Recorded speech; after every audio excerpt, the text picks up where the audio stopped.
Hello मेरे प्यारे दोस्तों, आप सभी को मेरे यूट्यूब चैनल कहानी का खजाना में स्वागत करती हूँ। आई होप आप सभी लोग खुश होंगे, स्वस्थ होंगे। चलिए दोस्तों, आज आप सबको मैं एक नई कहानी सुनाती हूँ। मेरा नाम नकुल है और मैं 25 साल का हूँ।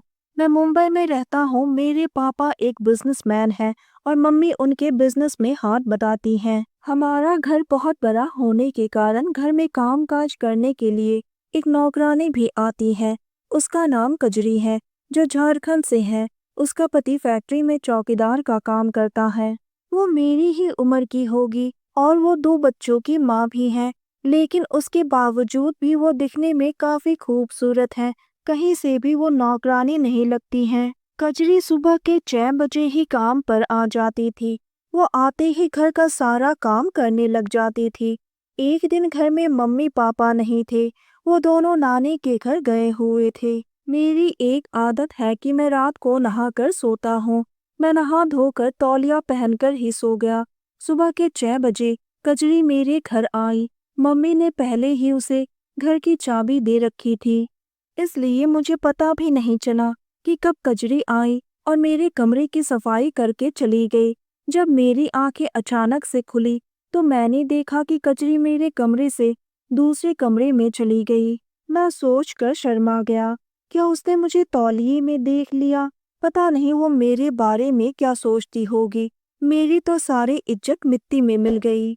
दोस्तों, चैनल पर नए आए हैं तो इस वीडियो को एक लाइक करें, चैनल को एक सब्सक्राइब करें, ताकि ऐसे ही कहानियाँ आप सबके समक्ष प्रस्तुत कर पाए। चलिए दोस्तों, अब कहानी में आगे बढ़ते हैं और आपको यह कहानी सुनाते हैं। खैर, मैंने कपड़े पहने और अपने कमरे से बाहर आया।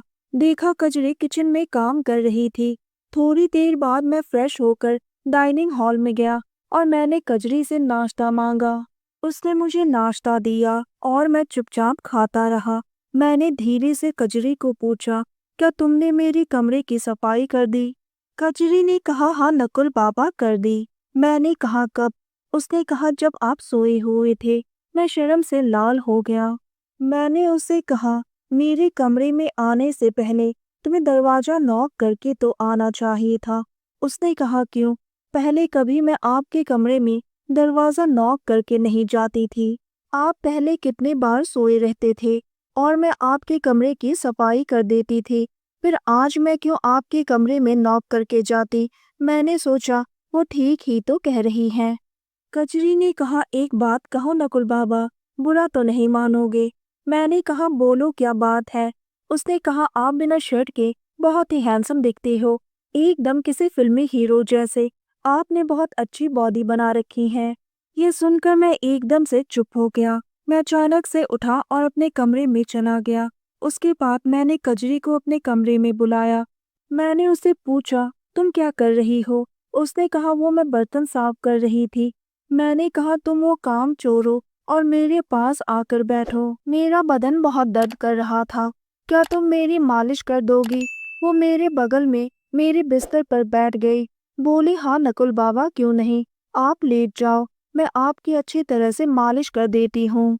मैंने अपनी शर्ट उतार दी और कजरी को मसाज ऑयल दे दिया। कजरी मेरे कंधे की मालिश करने लगी। उसने कहा, नकुल बाबा, आपके हाथ और पैरों में भी मालिश कर देती हूँ। घर पर कोई नहीं था और एक औरत मेरी कमरे में मुझे मालिश दे रही थी। मैंने उससे पूछा, कजरी, क्या मेरा बॉडी सच में इतना अच्छा है?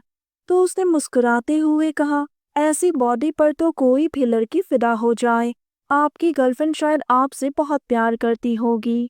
मैंने कहा, कजरी, वो तो मुझे नामर्द कहकर छोड़कर चली गई। उसने पूछा, नकुल बाबा, उसने ऐसा क्यों कहा?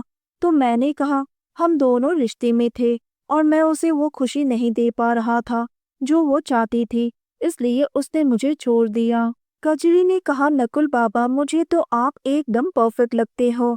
मुझे तो आप में कोई कमी नहीं दिखाई देती है। मैंने कजरी का हाथ पकड़ लिया। मैंने कजरी से कहा, क्या तुम ये साबित कर सकती हो कि मैं परफेक्ट हूँ? उसने कहा, जी बिल्कुल। मैं थोड़ा डर रहा था। वो कहने लगी, तुम घबराओ मत, मैं सब संभाल लूंगी। जैसे ही वो मेरे करीब आई और मुझे छूने लगी, मैंने कहा, मुझे खुद में छुपा लो। कजरी ने मुझे सीने से लगा लिया तो मुझे करंट सा लगा। हम दोनों अपने ही दुनिया में खो गए। फिर 2 घंटे बाद कजरी ने धीमी सी आवाज में कहा, आपका ये तोहफा मैं हमेशा याद रखूंगी। कजरी ने मुझे विश्वास दिला दिया कि मैं मर्द हूँ, नामर्द नहीं। उसके बाद से जब भी कभी मौका मिलता है, मैं कजरी के साथ खुलकर अपने दिल की बात कहता हूँ। तो दोस्तों, यह कहानी सुनने के बाद आप सबकी क्या राय है, हमें कमेंट करके ज़रूर बताइए और साथ ही इस वीडियो को एक लाइक करें, चैनल को एक सब्सक्राइब करें और नोटिफिकेशन बेल को भी ज़रूर दबाएं ताकि अगली अपडेट सबसे पहले आपको मिले। दोस्तों, आपके एक लाइक और सब्सक्राइब से बहुत ही मोटिवेशन मिलती है कि हम ऐसी ही कहानियाँ आप सबके समक्ष प्रस्तुत कर पाएँ। आप सबने अपना कीमती समय निकाल कर इस वीडियो को सुना, इसके लिए आप सभी को धन्यवाद करती हूँ। धन्यवाद दोस्तों।